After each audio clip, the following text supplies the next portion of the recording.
देखो,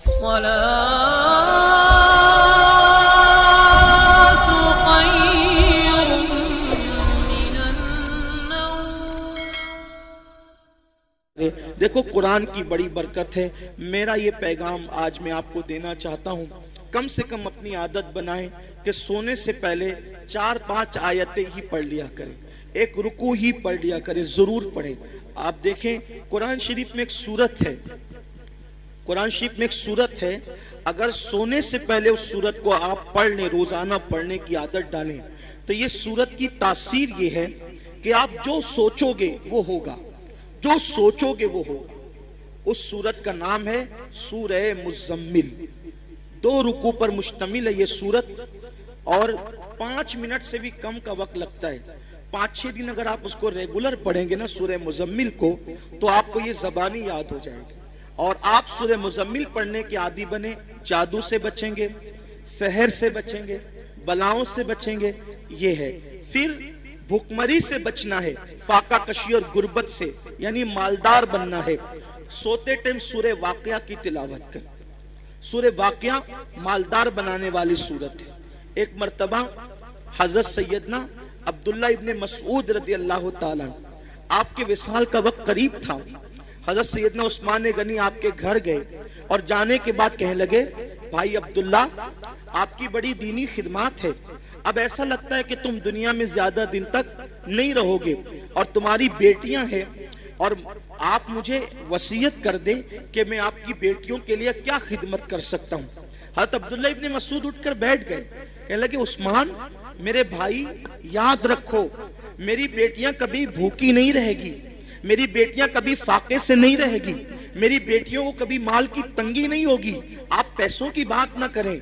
हजरत उस्मान गनी ने कहा, क्यों अब्दुल्ला, हम तो ये समझ रहे थे कि तुम्हारे पास माल नहीं है, इतने यकीन से जो बात कह रहे हो, ऐसा लगता है कि शायद तुमने बेटियों के लिए बहुत माल इकट्ठा कर रखा है। अब्दुल्ला बिन मसूद कहते हैं, नहीं, बेटियों के लिए माल इकट्ठा नहीं किया है, मुझे अपने नबी के फरमान पे भरोसा है। अल्लाह के रसूल अलैहि सलाम ने फरमाया कि जो सोने से पहले सूरह वाक़िया की तिलावत कर लेगा, उसके घर में कभी फाका कशी नहीं हो सकती। मैंने मेरी बेटियों को सूरह वाक़िया की तिलावत करने का आदी बना दिया है। जब तक वो सूरह वाक़िया पढ़ती रहेगी, इंशाअल्लाह कभी उनको फाका कशी की नौबत नहीं आएगी। ये सहाबा का यकीन था। बहुत सारी बच्चियों को रिश्ते नहीं आते, सूरह यासीन पढ़े, असर के बाद पढ़े, उनको अच्छे रिश्ते आएंगे। कुरान में सब है, लेकिन कुरान पढ़ना नहीं चाहते, तावीज लेना चाहते हैं, तावीज लेना चाहते हैं, वजीफे पढ़ना चाहते हैं। कुरान से बढ़कर कौन सा वजीफा है, वो बताएं ना आप। कुरान से बढ़कर कौन सा वजीफा है? देखो, हुजूर गरीब नवाज रज़ी अल्लाह ताला अन्हु, जयपाल जोगी के सारे जादू का जवाब सिर्फ एक आयत से दिया है गरीब नवाज ने, उसको आयतुल कुर्सी कहते हैं। आयतुल कुर्सी से जयपाल जोगी हार गया, गरीब नवाज के मुकाबले में नहीं आ सका। वो सूरह फलक, सूरह नास पढ़ के दम कीजिए, नजर बद खत्म होगी। बच्चे जो शाम के वक्त रात रात भर रोते हैं, फलक और नास पढ़कर दम करो, बच्चे रोना बंद कर देंगे, नहीं रोएंगे बच्चे। नजर लगती है, 3 मरतबा लिलाफ कुरैश पढ़ो, नजर फौरन खत्म होगी। अब आप कहेंगे, हम तो करते हैं ना, लेकिन असर नहीं होता। यही बात खास है, ये बात खास है। एक मुझे बहुत खूबसूरत बात यहाँ याद आई। हमारे मुर्शिद आबरूए सिलसिले चिश्तिया, शहबाज औलिया, हजरत सैयदी बाबा फरीदुद्दीन गंज शकर रज़ी अल्लाह ताला, ये सिलसिला चिश्तिया की आबरू है। बाबा फरीद बड़े प्यारे बुजुर्ग हैं, बाबा फरीदुद्दीन। गरीब नवाज ने कहा था, कुतुबुद्दीन, ऐसे शहबाज का तूने शिकार किया है कि इसके जरिए से क़यामत तक तेरा नाम जिंदा रहेगा।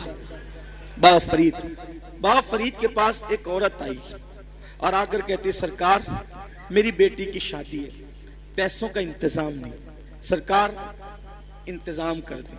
अब वो अल्लाह वाले लोग, और बाबा फरीद जैसा अल्लाह वाला, बाबा फरीद जब पाक पटन में रहने गए थे शुरू में, तो एक दरख्त के नीचे कयाम था, और जो कपड़ों की पोटलियां और जो सामान की गठरियां थी ना, वो रखने को जगह नहीं थी।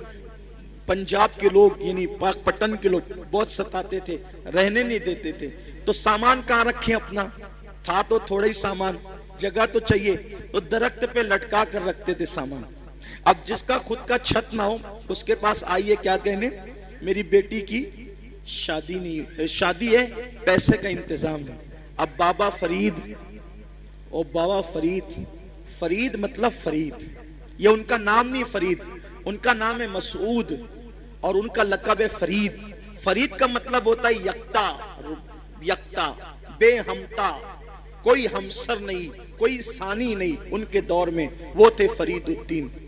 बुढ़िया आई, आने के बाद कहा पैसों का इंतजाम नहीं।